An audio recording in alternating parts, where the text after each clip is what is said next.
Miguel irrompeu no quarto de João sem bater, pegando no ato de beijar outro homem em segredo, e em um instante de pânico, João empurrou o intruso para longe, causando uma queda que quebrou o braço de Miguel e mudou o curso de suas vidas para sempre. O som da fratura ecoou pelo apartamento antigo no bairro Alto, misturando-se ao trovejar lá fora, enquanto João, com o coração acelerado, percebeu que seu maior segredo havia sido exposto não apenas para seu melhor amigo, mas para alguém que ele amava em silêncio há anos. Miguel, deitado no chão com dor lancinante, olhou para cima com olhos cheios de confusão e traição, murmurando: "Por quê, João? Por que esconder isso de mim?" João congelou, o beijo interrompido ainda queimando em seus lábios. Ele e Pedro, o homem que ele havia convidado para um encontro discreto, trocaram olhares assustados. Pedro, um colega de trabalho de 26 anos, vestiu rapidamente a camisa e saiu correndo do apartamento, deixando João sozinho para lidar com as consequências. Miguel tentou se levantar, mas a dor no braço o impediu, forçando-o a ficar no chão. "Chama uma ambulância", ele disse entre dentes, mas sua voz carregava mais do que dor física, era o tom de alguém que se sentia traído por um irmão de alma. Eles eram inseparáveis desde a universidade. João, um designer gráfico de 25 anos, vindo de uma família conservadora do interior do Alentejo, e Miguel, um professor de história de 28 anos, de uma linhagem lisboeta liberal, mas ainda presa a tradições. Compartilhavam o apartamento há 3 anos, rindo de filmes ruins, cozinhando jantares improvisados e confidenciando sonhos. Mas João nunca havia revelado sua orientação sexual. O medo de rejeição, especialmente de Miguel, o paralisava. Agora, com o braço de Miguel quebrado por sua causa, o peso da culpa o esmagava. Na emergência do Hospital de São José, enquanto esperavam pelo raio-x, o silêncio entre eles era ensurdecedor. Miguel, com o braço imobilizado temporariamente, evitou o olhar de João. "Você poderia ter-me contado", finalmente disse Miguel, sua voz baixa. João engoliu em seco. "Eu tinha medo. Minha família. Eles nunca aceitariam. E você? O que você pensa?" Miguel suspirou, a dor misturando-se à emoção. "Penso que você é um idiota por achar que eu me importaria com isso. Mas empurrar alguém assim? Isso dói mais que o osso quebrado." De volta ao apartamento naquela madrugada, João ajudou Miguel a se acomodar no sofá, já que a cama era alta demais para manobrar com o braço engessado. A chuva batia nas janelas, e quando o tumulto interno de João. Ele se sentou no chão ao lado, as mãos tremendo. "Desculpa, Miguel. Eu entrei em pânico. Ver você ali. Foi como se o mundo desabasse." Miguel olhou para ele, os olhos verdes suavizando um pouco. "E aquele cara? Era sério?" João balançou a cabeça. "Não. Só uma distração. Eu gosto de alguém há muito tempo, mas é complicado." Nos dias seguintes, a rotina deles mudou. João se tornou o cuidador, ajudando Miguel com tarefas simples como vestir roupas ou preparar refeições. Essa proximidade forçada trouxe à tona sentimentos reprimidos. Miguel, sempre o mais extrovertido, começou a questionar João sobre sua vida secreta. "Como você lida com isso sozinho? Sem ninguém para conversar?" João confessou sobre as noites insones, o medo de ser descoberto pela família, especialmente pelo pai, um agricultor rígido que via a homossexualidade como uma fraqueza moral. "Eles me mandariam de volta para o Alentejo, me forçariam a casar com alguma prima distante. É o que fazem lá." Miguel compartilhou suas próprias lutas. Embora sua família fosse mais aberta, ele havia crescido sob a pressão de ser o filho perfeito, o que o fazia hesitar em relações profundas. "Eu namorei mulheres, mas sempre senti que algo faltava. Talvez eu seja bi, não sei. Mas ver você com aquele cara me fez questionar coisas." João sentiu um aperto no peito. Era isso. Uma confissão velada. Mas o timing era péssimo. Com o braço quebrado, Miguel dependia dele, e qualquer avanço pareceria explorador. Uma semana depois, a tensão explodiu durante um jantar. Miguel, frustrado por não conseguir cortar a comida sozinho, jogou o garfo na mesa. "Isso é ridículo. Eu me sinto um inválido por sua causa." João retrucou: "Por minha causa. Você invadiu o meu quarto." A discussão escalou, trazendo à tona ressentimentos antigos. Miguel acusou João de ser covarde por esconder sua identidade, enquanto João rebateu que Miguel era invasivo e egoísta. No auge, João gritou: "Eu te amo, seu idiota. É por isso que eu escondi." O silêncio caiu como uma cortina pesada. Miguel piscou, chocado. "O quê?" João, arrependido imediatamente, virou o rosto. "Esquece. Foi um erro." Mas Miguel estendeu a mão boa, tocando o braço de João. Não é erro. Eu sinto o mesmo. Há meses. Eles se olharam, o ar carregado de eletricidade. Mas em vez de um beijo, Miguel recuou. Não agora. Não com isso. Apontou para o gesso. A rejeição sutil feriu João mais do que esperava. A partir daí, o apartamento se tornou um campo minado de emoções não ditas. João evitava contato visual, focando no trabalho. Miguel, por sua vez, começou a pesquisar sobre direitos LGBT em Portugal, lendo sobre o casamento igualitário aprovado anos antes, mas também sobre os resquícios de preconceito em áreas rurais. Ele queria ajudar João, mas não sabia como sem complicar as coisas. Uma ligação da mãe de João interrompeu a calmaria. Filho, estamos vindo visitar você em Lisboa no próximo fim de semana. Seu pai quer ver como você está se virando. Pânico tomou conta de João. Como esconder Miguel com o braço quebrado? Como explicar a tensão palpável? Ele confidenciou a Miguel, que sugeriu, diga a verdade. Pelo menos parte dela. Mas João negou. Eles me deserdariam. Perderia tudo. A visita se aproximava como uma tempestade. João limpou o apartamento obsessivamente, escondendo qualquer traço de intimidade. Miguel, sentindo-se um fardo, ofereceu-se a hospedar em um hotel, mas João recusou. Não. Fique. Só finja que é só um acidente bobo. No fundo, João temia que a presença dos pais revelasse mais do que ele queria. Os pais de João chegaram em uma manhã ensolarada, carregando cestos de queijos e vinhos do Alentejo. A mãe, Maria, uma mulher de 50 anos com mãos calejadas do trabalho na fazenda, abraçou o filho com lágrimas nos olhos. O pai, António, um homem robusto de 55 anos, apertou a mão de Miguel com cuidado, notando o gesso. O que aconteceu, rapaz? Miguel sorriu forçado. Escorreguei na chuva. Coisas de Lisboa. António riu, mas seus olhos perscrutadores fixaram em João. E você, filho? Parece tenso. O almoço foi um teste de resistência. Sentados na pequena mesa da cozinha, os pais questionaram sobre a vida de João. Alguma namorada por aí? Já está na hora de pensar em família. João engasgou com o vinho, tossindo. Miguel interveio. João é focado no trabalho. Ele é talentoso. Maria sorriu. Que bom ter um amigo como você, Miguel. Vocês se dão bem.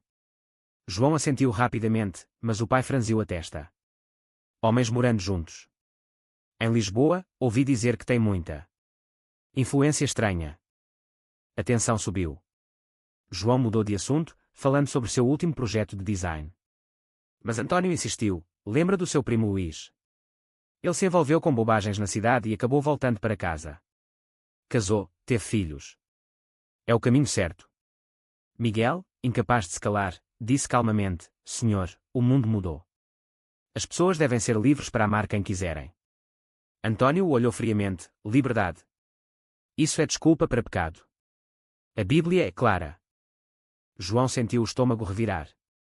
Ele queria defender Miguel, defender a si mesmo, mas o medo o silenciou. Após o almoço, enquanto os pais descansavam, Miguel puxou João para o lado. Você vai deixar ele falar assim? Isso é sobre nós. João sussurrou: não é hora. Por favor. Miguel balançou a cabeça, decepcionado. Você é covarde, João. Está-me machucando mais que o braço. Naquela noite, os pais dormiram no quarto de João, forçando-o a dividir o sofá com Miguel. A proximidade era torturante. Deitados lado a lado, Miguel murmurou: eu não aguento mais fingir.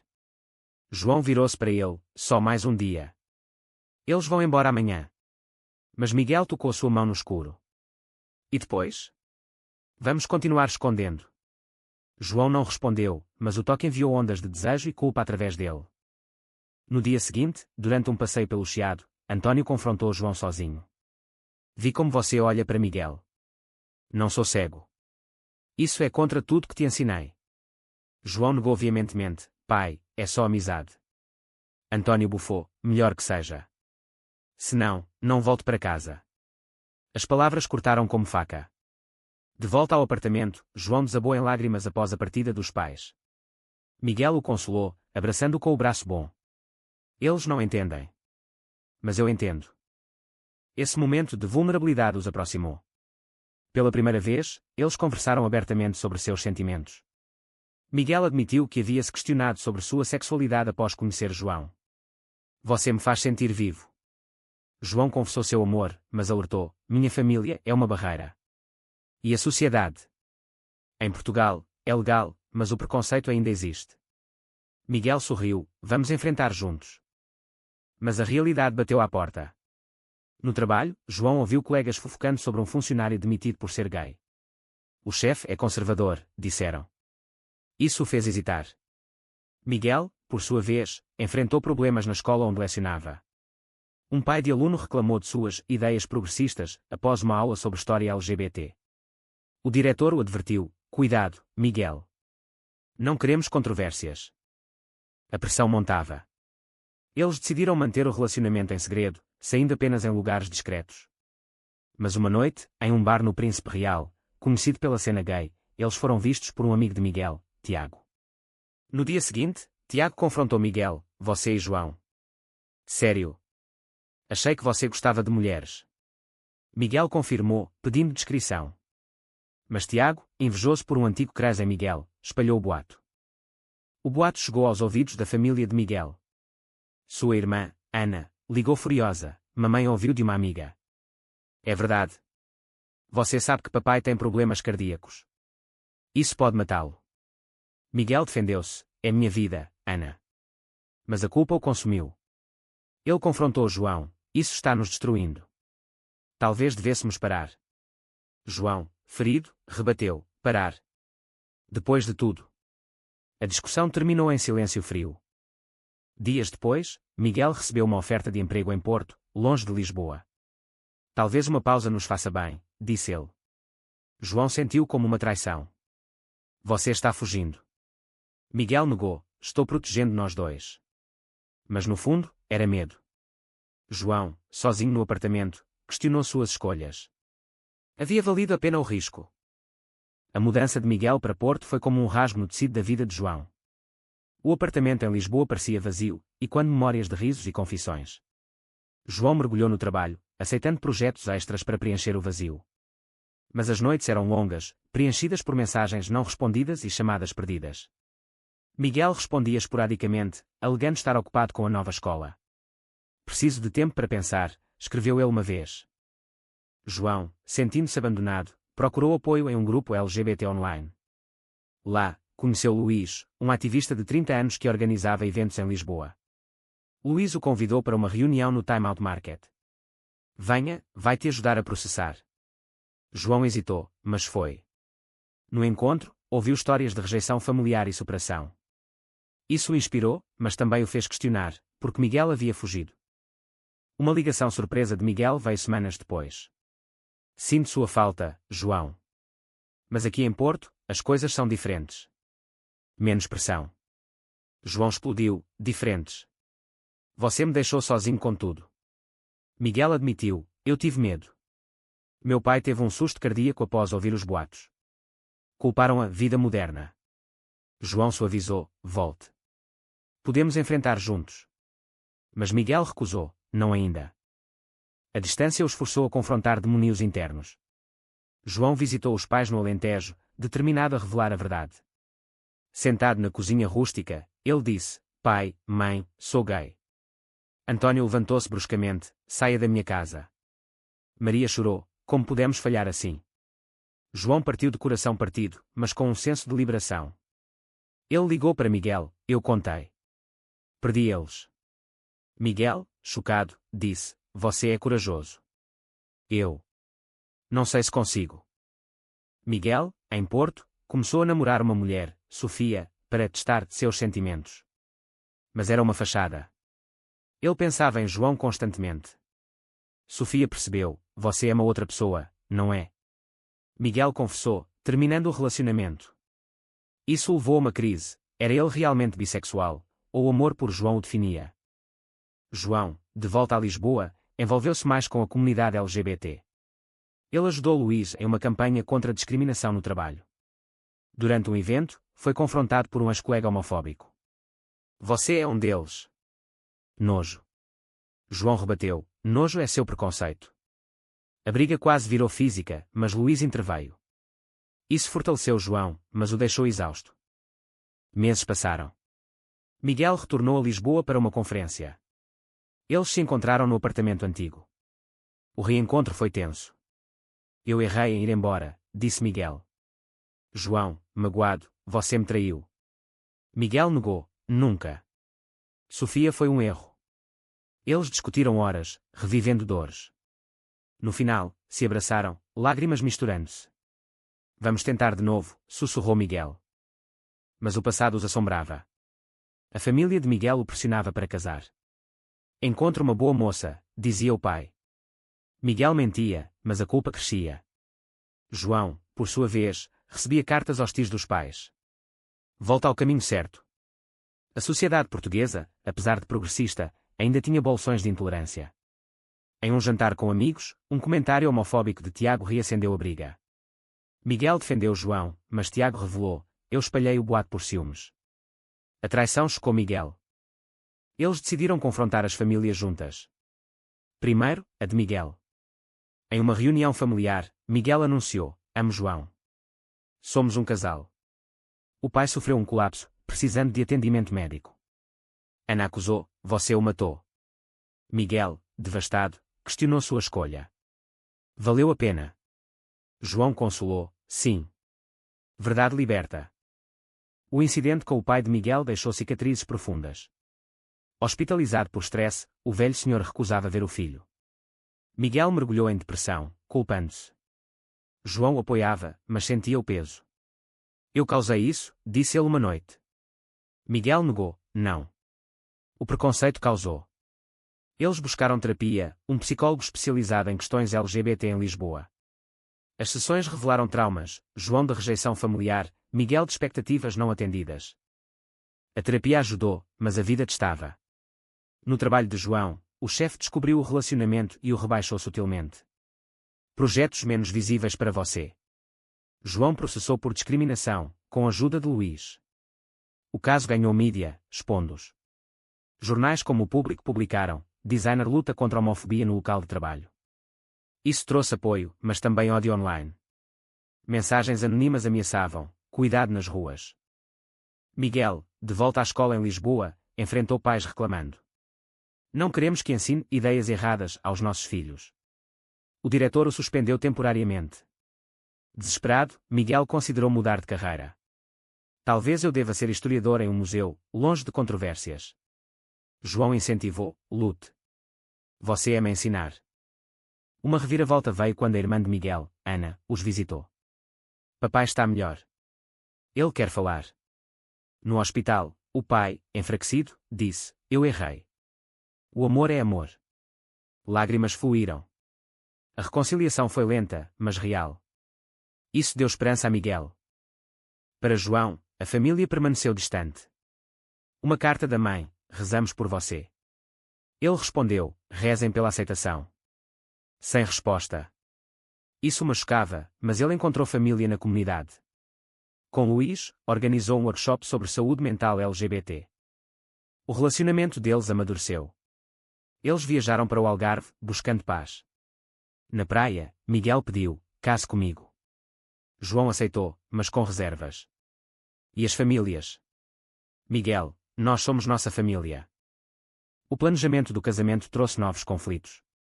Amigos apoiavam, mas Tiago, arrependido, confessou mais: eu tentei sabotar porque te amava, Miguel. A revelação causou ciúmes em João. Você sabia? Miguel negou: suspeitava, mas ignorei. Eles superaram, cortando Tiago. A família de João soube pelo jornal. António ligou furioso: casamento. Isso é abominação. João desligou, mas o pai apareceu em Lisboa dias depois. Vim impedir isso. A confrontação foi épica. António argumentou com a Bíblia, João com direitos humanos. Miguel interveio: Senhor, amamos seu filho. Isso basta. António partiu, mas plantou dúvida em João: e se ele estiver certo? O casamento se aproximava, mas as dúvidas corroíam. João sonhava com o pai o deserdando publicamente. Miguel lidava com resquícios de culpa pelo pai. Eles adiaram a data, buscando clareza.